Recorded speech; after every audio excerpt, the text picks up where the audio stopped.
கிருஷ்ணகிரி அனைத்திந்திய அண்ணா திராவிட முன்னேற்ற கழகம் சார்பில் booth committee நிர்வாகிகள் ஆலோசனை கூட்டம் நடைபெற்றது.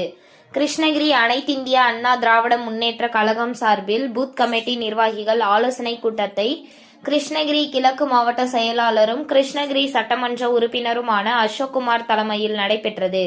கிருஷ்ணகிரி நகரமன்ற செயலாளர் கேசவன் வரவேற்றார். அதிமுக துணை பொதுச் செயலாளரும் வேப்பனப்பள்ளி சட்டமன்ற உறுப்பினருமான முனுசாமி ஆலோசனை வழங்கி பேசினார். அவர் பேசியதாவது, வரும் 2026 சட்டமன்ற தேர்தலை நாம் எவ்வாறு சந்திக்க வேண்டும் என்று நமது பொதுச் செயலாளர் கடந்த 2 ஆண்டுகளாக அனைத்து நிலை பொறுப்பாளர்களுடன் பேசி ஆலோசனை வழங்கியுள்ளார். ஒவ்வொரு வாக்குச்சாவடியிலும் 3 பெண்கள் உட்பட 9 பேர் இருக்க வேண்டும் என்று பொதுச் செயலாளர் ஆணையிட்டுள்ளார். அந்த பணியை முறையாக நிறைவேற்றியுள்ளோம். அடுத்த கட்ட பணியாக அந்த வாக்குச்சாவடியில் எவ்வளவு பேர் இருக்கிறார்கள் என அந்த 9 பேரிடமும் ஒப்படைக்க வேண்டும். இதுவரை தேர்தலை அறிவித்த பிறகு அந்த வேட்பாளரை வைத்துக்கொண்டு அந்தந்த தொகுதியின் கூட்டத்தை கூட்டுவோம்.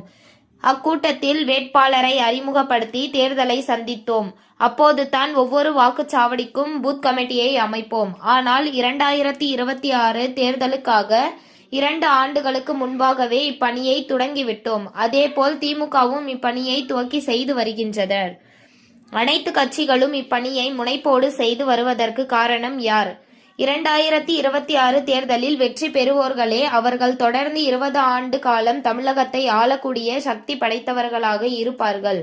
காரணம், எம்ஜிஆர், ஜெயலலிதா, கருணாநிதி ஆகியோர் இல்லை. தமிழக முதல்வர் மு.க.ஸ்டாலின் வாரிசு அடிப்படையில் பதவிக்கு வந்தவர். ஆனால் எடப்பாடி பழனிசாமி ஜெயலலிதாவால் அறிமுகம் செய்யப்பட்டு அமைச்சராக இருந்து பின்னர் முதல்வராக இருந்தார். இந்த சூழ்நிலையில் நாம் கடுமையாக உழைக்க வேண்டும்.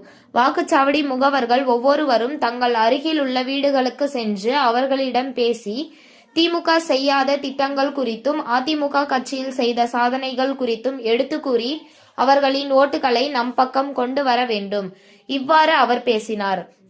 இதில் சேலம் மண்டல தகவல் தொழில்நுட்ப பிரிவு துணை செயலாளர் நிர்மல்குமார், மாவட்ட அவைத் தலைவர் காத்தவராயன், எம்ஜிஆர் மன்ற மாவட்ட செயலாளர் தென்னரசு, மாவட்ட இணை செயலாளர் மனோரஞ்சிதம் நாகராஜ், இளைஞர் மற்றும் இளம் பெண்கள் பாசறை மாவட்ட செயலாளர் சதீஷ்குமார், எம்ஜிஆர் இளைஞர் அணி மாவட்ட செயலாளர் கார்த்திக் பால்ராஜ், மாவட்ட மகளிர் அணி தலைவி சுகந்தி மாது, ஒன்றிய செயலாளர் சூர்யா, மாவட்ட மாணவர் அணி செயலாளர் ராகுல், நகர துணை செயலாளர் குரு உள்ளிட்ட பலர் கலந்து கொண்டனர்.